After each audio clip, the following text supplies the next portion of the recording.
કેમ છો વિદ્યાર્થી મિત્રો?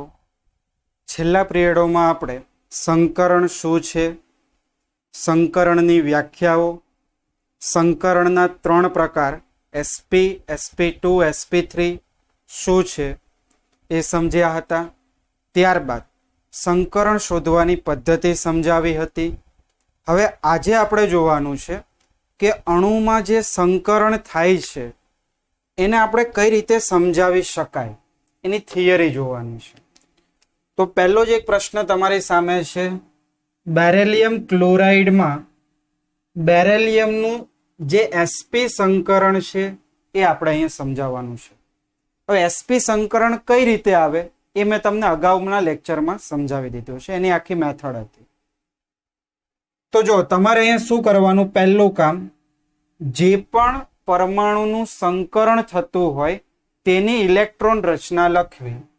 તો પહેલું લખીશું અહીંયા, બેરેલિયમની ઇલેક્ટ્રોન રચના નીચે મુજબ છે. ચલો, બેરેલિયમ એટલે પરમાણુ ક્રમાંક કેટલો થશે? 4. ઇલેક્ટ્રોન રચના 1s2 2s2. હવે આપણે બેરેલિયમની ઉત્તેજિત અવસ્થાની વાત કરવાની થશે અહીંયા, કારણ કે બેરેલિયમ 2 સંયોજકતા દર્શાવે, એટલે અહીંયા આ ઇલેક્ટ્રોનને તમારે અલગ અલગ લખવા પડે તો જ અન્ય પરમાણુના ઇલેક્ટ્રોન અહીંયા આવી શકે. કારણ કે જો એસ ની અંદર તો 2 જ ઇલેક્ટ્રોન આવે, 2 ઇલેક્ટ્રોન ભરાઈ ગયા એટલે અહીંયા બંધન બને નહીં. એટલે બંધન બનાવવા માટે આ ઇલેક્ટ્રોનને પહેલા ઉત્તેજિત કરવો પડે. તો બીજો પોઈન્ટ અહીંયા લખીશું, બેરેલિયમની ઉત્તેજિત અવસ્થાની ઇલેક્ટ્રોન રચના લખતા. તો ઉત્તેજિત અવસ્થાની ઇલેક્ટ્રોન રચનામાં શું કરીએ છીએ? 2s લખતા, એટલે કે 2s નું ઇલેક્ટ્રોન આગળની કક્ષક 2p માં બઢતી પામે છે.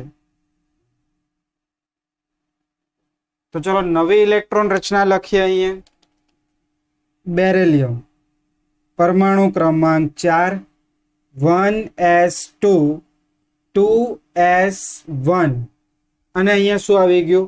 2p1.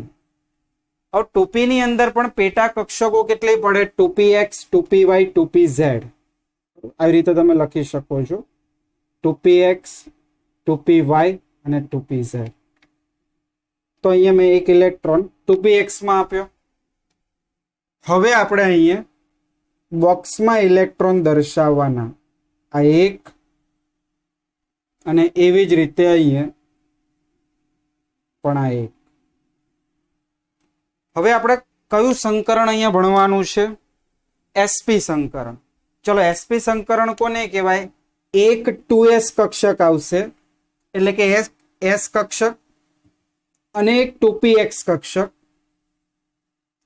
આ બંને કક્ષકો ભેગી થઈ જશે અને નવી કેટલી કક્ષકો બનાવશે? 2 કક્ષકો. એ 2 કક્ષકોને આપણે શું કહીશું? એસપી સંકૃત કક્ષકો. એ રીતે લખાય, એસપી સંકૃત કક્ષકો બનાવે છે. તો અહીંયા તમારે વ્યાખ્યા આવી રીતે લખી શકાય, બેરેલિયમની ઉત્તેજિત અવસ્થામાં એક 2s કક્ષક અને એક 2px કક્ષક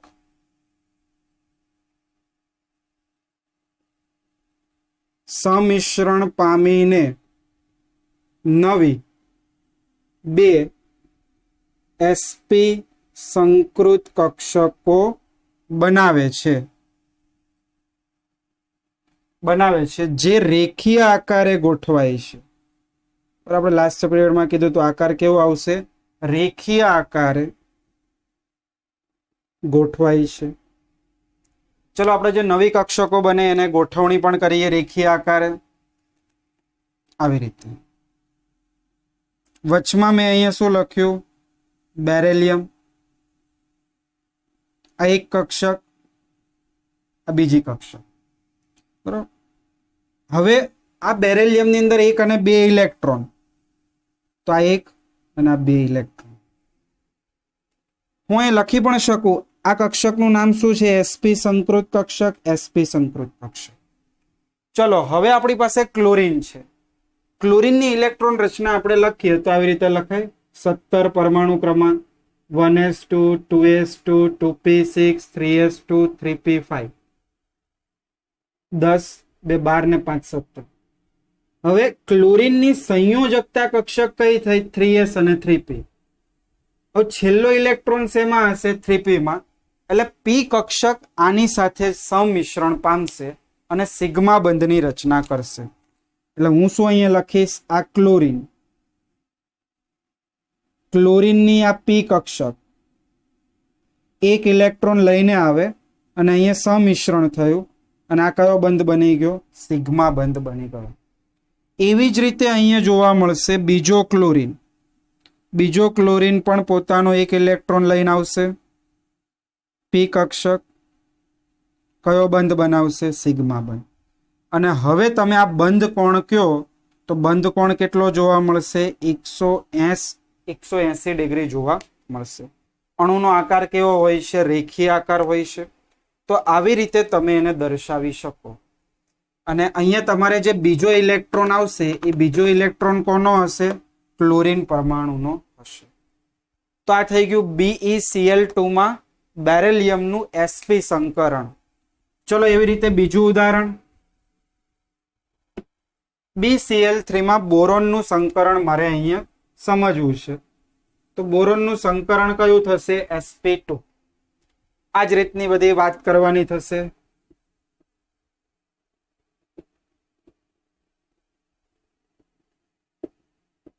શું આવશે? 1s2 2s2 2p1. પછી શું લખવાનું થશે? ઉત્તેજિત અવસ્થામાં. ઉત્તેજિત અવસ્થામાં શું થશે? 2s નો એક ઇલેક્ટ્રોન આગળ બઢતી પામશે. એટલે શું થશે?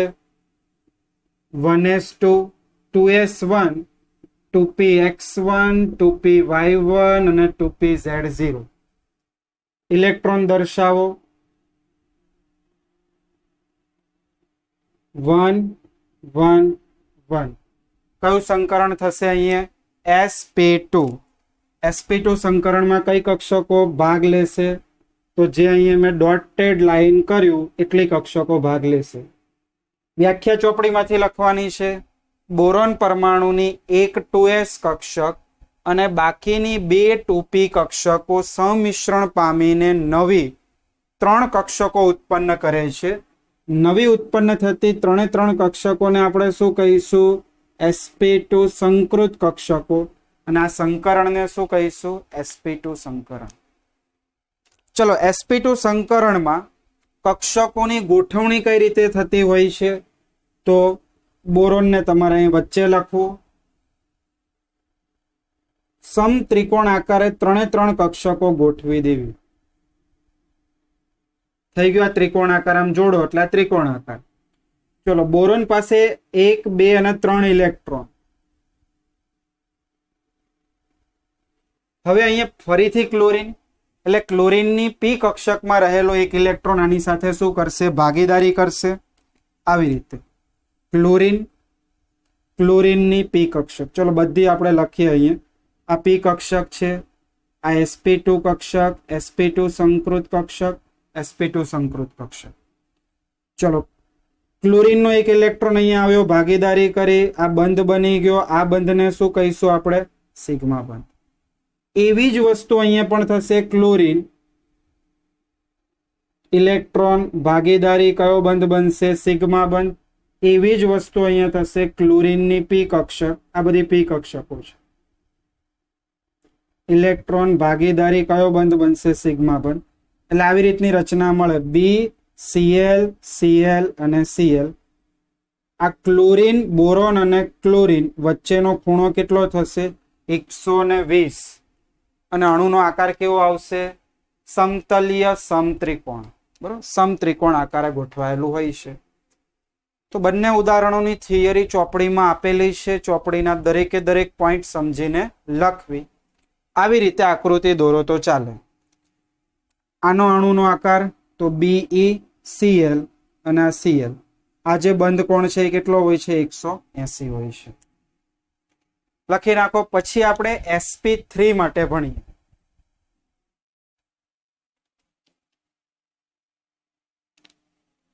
ચલો એના પછી હવે sp3 સંકરણના 3 ઉદાહરણો આપણે ધ્યાનથી અહીંયા સમજવાના છે. sp3 સંકરણ. ચલો પહેલા આપણે થોડું યાદ કરી લઈએ. sp3 કોને કહેવાય? એક s કક્ષક અને 3 p કક્ષક. sp3 સંકરણ ત્યારે થશે. sp3 સંકરણની અંદર મેં તમને અણુનો આકાર કયો કીધો તો સમચતુષ્ફલકીય. પણ અહીંયા થોડું આપણે સમજવાનું છે. આ 3 ની અંદર કાર્બન, આ નાઇટ્રોજન અને આ ઓક્સિજનનું સંકરણ કયું થાય છે? sp3. પણ 3 નો આકાર અલગ અલગ છે. મિથેન અણુનો આકાર સમચતુષ્ફલકીય આવશે, એમોનિયાનો આકાર પિરામિડલ આવશે, જ્યારે પાણીનો આકાર કોણીય હોય છે. સમજાવો, કારણ આપો, તો આખું આ તમારે થિયરી લખવાની થાય. રિપીટ કરું છું પ્રશ્ન. મિથેન, એમોનિયા અને પાણીમાં કાર્બન, નાઇટ્રોજન અને ઓક્સિજનનું સંકરણ sp3 દરેકમાં એક સરખું થાય છે. છતાં પણ 3 અણુનો આકાર કેમ અલગ અલગ છે એ આપણે સમજવાનું છે. અને કોની મદદથી સમજીશું? તો પહેલા તો સંકરણ સમજી લઈશું. પછી આપણે VACPR સિદ્ધાંત મુજબ લાસ્ટ પોઈન્ટ હતો એ અહીં એપ્લાય કરવાનો થશે. તો ચલો પહેલા આપણે સંકરણ સમજી લઈએ. તો કાર્બનનું કયું સંકરણ કીધું? sp3. તો પહેલો પોઈન્ટ, કાર્બનની ઇલેક્ટ્રોન રચના. Carbon 6 1s2 2s2 2p2. હવે આપણે શું કરવું પડે? કાર્બનની ઉત્તેજિત અવસ્થામાં ઇલેક્ટ્રોન રચના. તો કાર્બન 6 1s2 2s1 2p3. આ 2s નો એક ઇલેક્ટ્રોન આગળ આવી ગયો. 2p કેટલા થયા? 3. એટલે આવી રીતે લખી શકું 2px1 2py1 2pz1. નીચે આપણે બોક્સ બનાવીએ. બધા બોક્સમાં શું આવશે? એક એક ઇલેક્ટ્રોન. તો ટોટલ અહીંયા 4 ઇલેક્ટ્રોન આપણી પાસે સંયોજકતા કક્ષામાં થઈ ગયા. કયું સંકરણ થાય છે? sp3. sp3 ની વ્યાખ્યા સાંભળજો. કાર્બન પરમાણુની એક 2s કક્ષક અને 3 2p કક્ષકો સંમિશ્રણ થઈને નવી સમાન આકાર અને ઉર્જા ધરાવતી 4 કક્ષકો ઉત્પન્ન કરે છે. અને આ સંકરણને આપણે શું કહીએ છીએ? sp3. હવે sp3 ની અંદર આપણે કક્ષકો જે ગોઠવીએ છીએ સમચતુષ્ફલકીય આવી રીતે ગોઠવાશે. કાર્બન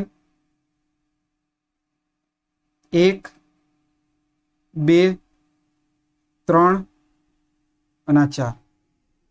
આ 4 કક્ષકો કઈ છે?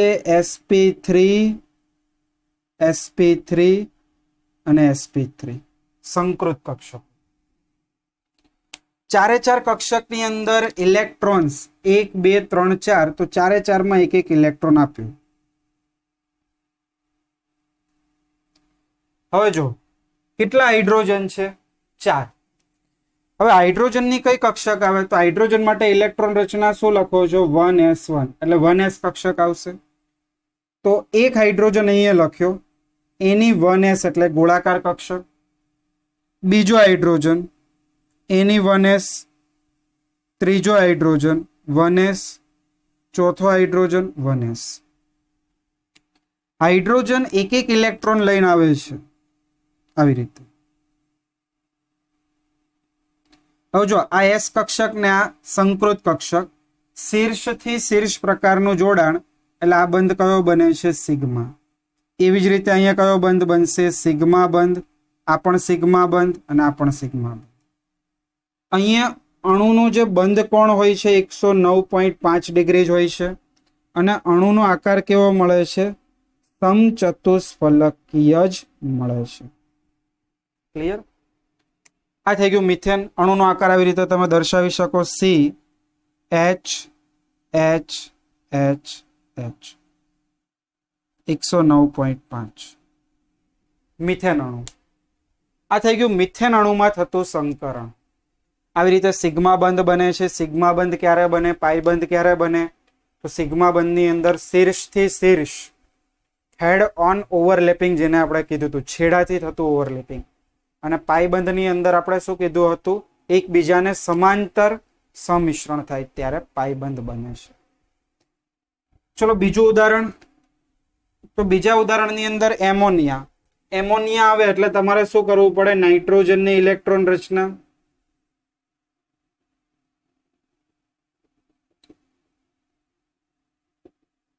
One S two 2s2 2p3 થાય આવું.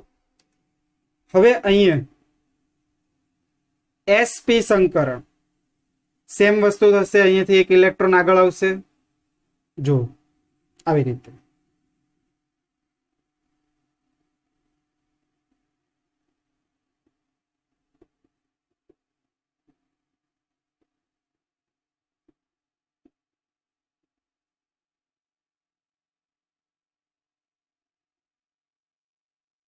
જો અહીંયા તમારે ઇલેક્ટ્રોન આગળ લાવવાની કોઈ જરૂર નથી. આપણે કીધું હતું કે ઇલેક્ટ્રોનની બઢતી દરેક વખતે થાય એવું જરૂરી નથી. ઇલેક્ટ્રોન એઝ ઇટ ઇઝ રાખો. 2s2 2p3 1 2 અને આની અંદર 3 ભાગ પાડી દો. 2px 2py 2pz એટલે શું થશે? 1 1 અને 1 આવી રીતે થશે. હવે 3 હાઇડ્રોજન છે એટલે 3 ઇલેક્ટ્રોન. એની અંદર શું થશે? 3 ઇલેક્ટ્રોનનું સિગ્મા બંધ થી સમિશ્રણ થશે. પેલા તો sp3 સંકરણ. અહીંયા શું થઈ ગયું? sp3 સંકરણ. હવે sp3 સંકરણ થાય એટલે અણુનો આકાર સમચતુષ્ફલકીય હોવો જોઈએ. પણ એમોનિયાની અંદર એવો આકાર કેમ નથી આપણે અહીંયા સમજાવવાનું છે. તો જુઓ, આ નાઇટ્રોજન. આપણે એની કક્ષકો પહેલા ગોઠવીએ.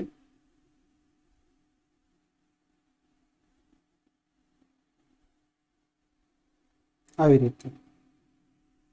હવે જો નાઇટ્રોજનની અંદર 3 એકલા ઇલેક્ટ્રોન છે એટલે 3 કક્ષકોમાં આપણે એકલા ઇલેક્ટ્રોન મૂકીએ. 1 1 1 અને એક ઇલેક્ટ્રોન યુગ્મ છે તો આ ઇલેક્ટ્રોન યુગ્મ.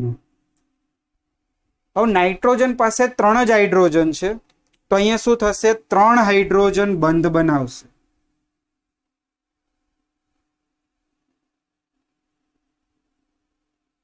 આ હાઇડ્રોજનનો ઇલેક્ટ્રોન આ બંધ બની ગયો. 3 3 કયા બંધ બનાવશે? સિગ્મા બંધ બનાવશે. હવે નાઇટ્રોજન ઉપર આ એક આપણને શું જોવા મળે છે? અબંધકારક ઇલેક્ટ્રોન યુગ્મ. આ બધા કેવા છે? બંધકારક ઇલેક્ટ્રોન યુગ્મ. બરોબર. એટલે અહીંયા VSEPR સિદ્ધાંત પ્રમાણે અબંધકારક ઇલેક્ટ્રોન યુગ્મ અને બંધકારક ઇલેક્ટ્રોન યુગ્મ વચ્ચે થતું અપાકર્ષણ. આ જો આ બધા બંધ હતા એટલે આ બધા કેવા થઈ ગયા? બંધકારક. બંધકારક કરતા અબંધકારક અને બંધકારકમાં વધારે અપાકર્ષણ થાય. એટલે અહીંયા અપાકર્ષણ થાય એટલે આ બંધ કેવો થાય? ટૂંકો બને. અહીંયા 109.5 હોય તો અહીંયા જે આ બંધ કોણ આપણને મળે એ બંધ કોણ કેટલો મળે છે? 107 ડિગ્રી મળે છે. બંધ કોણ 107 ડિગ્રી મળે છે પ્લસ કક્ષકોની જે અવકાશીય ગોઠવણી સમચતુષ્ફલકીય થવી જોઈએ એ સમચતુષ્ફલકીયની જગ્યાએ કેવી થાય છે? પિરામિડલ. અણુનો આકાર કેવો થઈ જાય છે? પિરામિડલ. મેઇન કારણ ફરીથી સમજો. આગળનું આપણે VSEPR સિદ્ધાંતમાં કીધું હતું LP LP greater than LPBP greater than BPBP. એટલે બંધકારકમાં સૌથી ઓછું અપાકર્ષણ, પછી અબંધકારક અને બંધકારક, એટલે આ ઉદાહરણ આવ્યું. અને હવે પાણીની અંદર આ વાળું અપાકર્ષણ થશે, એટલે સૌથી વધારે અપાકર્ષણ. અને જેટલું વધારે અપાકર્ષણ થાય એટલો બંધ ટૂંકો બનશે. એટલે પાણીની અંદર બંધ કોણ 104 થઈ જશે. આમાં કેટલો હતો 109, આમાં ઘટીને 107 અને આમાં 104 થઈ જશે. તો આ વસ્તુ અહીંયા હોય છે ખાસ. ચલો પાણીની અંદર સેમ વસ્તુ કરીએ. ઓક્સિજનની ઇલેક્ટ્રોન રચના. ચલો ઓક્સિજનની ઇલેક્ટ્રોન રચના. પરમાણુ ક્રમાંક 8, 1s2 2s2 2p2 2py1 2pz1, 2 2 4 2 6 અને 2 8. ઇલેક્ટ્રોન 1 2 1 2 અને આવી રીતે 1 1. સંકરણ આપણે કયું કીધું છે? sp3. sp3 સંકરણ એટલે એક 2s અને બાકીની 3 3 2p. sp3 સંકરણ. હવે જો આ ઓક્સિજનની આજુબાજુ આપણે 4 કક્ષકો દોરવાની થશે. 1 2 3 અને 4. 1 2 3 4 5 6 ઇલેક્ટ્રોન, એટલે 1 2 3 4 5 6. હવે જો પહેલા તો આને આપણે સમચતુષ્ફલકીય જ ગોઠવેલા હોય, પણ અહીંયા શું થશે? ઓક્સિજનમાં અબંધકારક વચ્ચે વધારે અપાકર્ષણ થશે, એટલે આ બંધ આમ સંકોચાઈ જશે અને નવો આકાર આપણને કંઈક આ રીતનો જોવા મળશે. ઓક્સિજન આવી રીતે અહીંયા આવશે અબંધકારક ઇલેક્ટ્રોન યુગ્મ અને અહીંયા આવશે આ બંધકારક. ઓક્સિજનના 6 ઇલેક્ટ્રોન આપણે દર્શાવ્યા. હવે ઓક્સિજનની પાસે શું છે? 2 હાઇડ્રોજન. તો એક હાઇડ્રોજન અહીંયા, એક હાઇડ્રોજન અહીંયા. હાઇડ્રોજનની 1s કક્ષક સાથે સમિશ્રણ પામશે અને અહીંયા કયો બંધ બનશે? આ બંધ, સિગ્મા બંધ. હવે જો આ અબંધકારક વચ્ચે સૌથી વધારે અપાકર્ષણ, એટલે આ બંધને ટૂંકો કરી દે અને આ જે બંધ મળે છે એ આપણને કેટલો મળે છે? 104.28 ડિગ્રી. અને અણુનો આકાર કેવો થઈ જાય છે? કોણીય આકાર થઈ જાય છે. તો આ તો 3 ના ઉદાહરણો. મિથેન, NH3 અને પાણીમાં 3 સંકરણ sp3 થાય છે, છતાં પણ 3 અણુનો આકાર કેમ અલગ અલગ છે એ આપણે અહીંયા સમજાવવાનું હતું. તો જો તમને અહીંયા આપેલું છે પેજ નંબર 118 ઉપર, બરોબર? આખી એની થિયરી છે. તો દરેક વસ્તુ અંદર લખેલું છે કે ઇલેક્ટ્રોન યુગ્મ વચ્ચે અપાકર્ષણ વધી જાય છે, માટે અણુનો આકાર શું થઈ જાય છે? બદલાઈ જાય છે. લખી નાખો એટલું.